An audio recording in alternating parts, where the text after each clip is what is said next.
here is how we do partial quotient. You can start this way, you don't have to. We started by giving us some, kind of like a cheat sheet, numbers to work with later. So we go 2 times the divisor, which in this case is 3. 2 times 3 is 6. 5 times 3 is 15. 10 times 3 is 30. 20 times 3 is 60. And 100 times 3 is 300. From here, we can look at our problem, 497 divided by 3, and find a number from our cheat sheet that's closest to 497. In this case, it's 300. So we're going to put a 100 here. 100 times 3 is 300. Then we subtract. 7 minus 0 is 7, 9 minus 0 is 9, 4 minus 3 is 1. We have 197. Come back over here to our cheat sheet, and our next one would be 60. Now, you don't have to use that, but in this case we will. So we're going to use 20. 20 times 3 is 60. We subtract,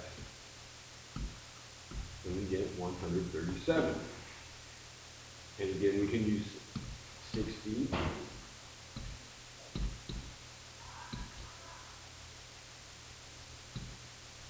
We get 77. We can do it one more time.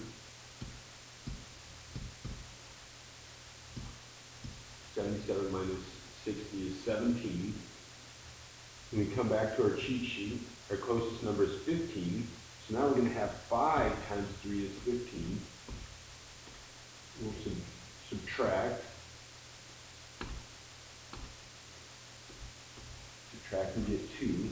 And we can't make any groups of 3 from 2. So 2 is going to be our remainder. Then we come over to our partial quotients and add them up.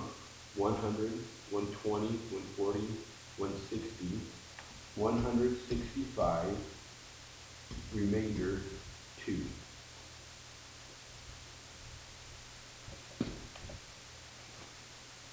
Here's another example of partial quotient problem. Again, we don't have to, we can come over to the side and start with our divisor times 2, which is 14. 7 times 5 is 35. Times 10, which is 70. Times 20, 140. Times 100 is 700. Some we could even go up to 1,000. In this case, that'll be too much. From here, we can, later on in the problem, we can look at these and determine if we could use a different one. For example, 50. Maybe in the problem we'll see, we could do 7 times 50, which would be 350. So we could put that one down here. We could even do 7 times 200. We could think 2 times this, or we could just add a 0 to this one, which would be 1,400.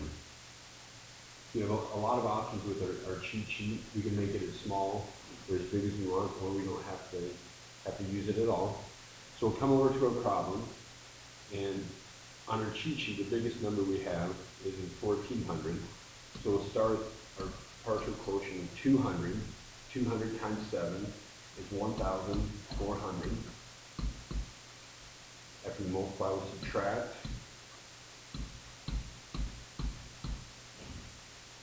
And we'll use 200 again.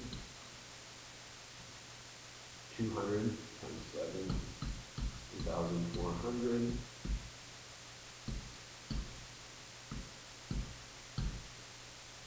Again.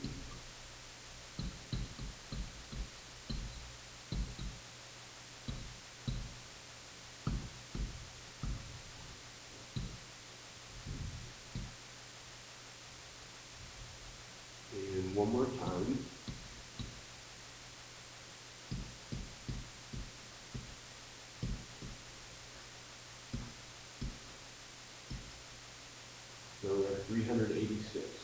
So if we come over here, 350 is close to 386. So our partial quotient will be 50. 50 times 7 is 350. We subtract. 6 minus 0 is 6. 8 minus 5 is 3. We have 36. Coming over to our little cheat sheet, we have 35. So our partial quotient will be 7. 7 times 5 is 35, which will give us 1 left over. So we'll have a remainder of 1, and we'll add up our partial quotients, 200, 400, 600, 800, 850, 857, remainder 1. So 5,986 divided by 7 is 857, remainder 1. And our third and final example will be 8,734 divided by 26. So we'll come over to the side and we'll start 26 times 2 equals 52.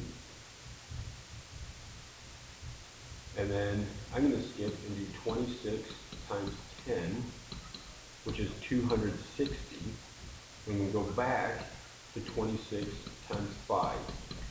26 times 5 is half of 26 times 10. So half of 260 is 130. And I can do 26 times 20, which is, I can refer back to 26 times 2 and just add a 0 at the end, just like multiplying this one by 10. So it'll be 520. And then I'm going to do 26 times 100, which is 2,600. And I'll come back and do 26 times 50. And I can think half of this, half of 26 times 100, or I could look at 26 times 5, and the answer to that will be here with another 0 at the end, because 5 times 10 is 50, so 130 times 10 is going to be 1,300. Now, start my problem. 2,600 is the biggest number that I have over here, but that's not really very close to 8,734. So I'm going to see if I can think of a way of getting it bigger. And I'm going to use my sheet over here. I'm going to look at this problem right here. 26 times 20 is 520. Well, if I add 26 times 200, that's going to equal 5,200. That number is a lot closer. So I'm going to start with my partial quotient as 200. 200 times 26 is 5,200. I'm going to subtract.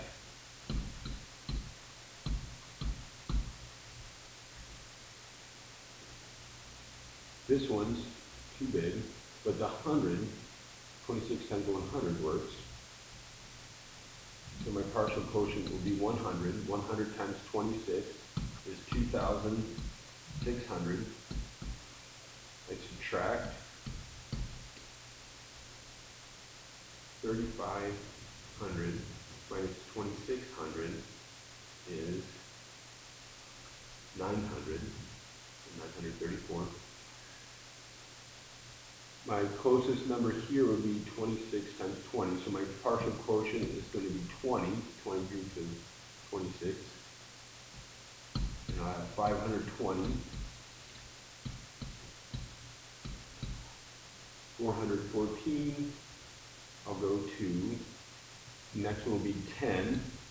10 times 26 is 260.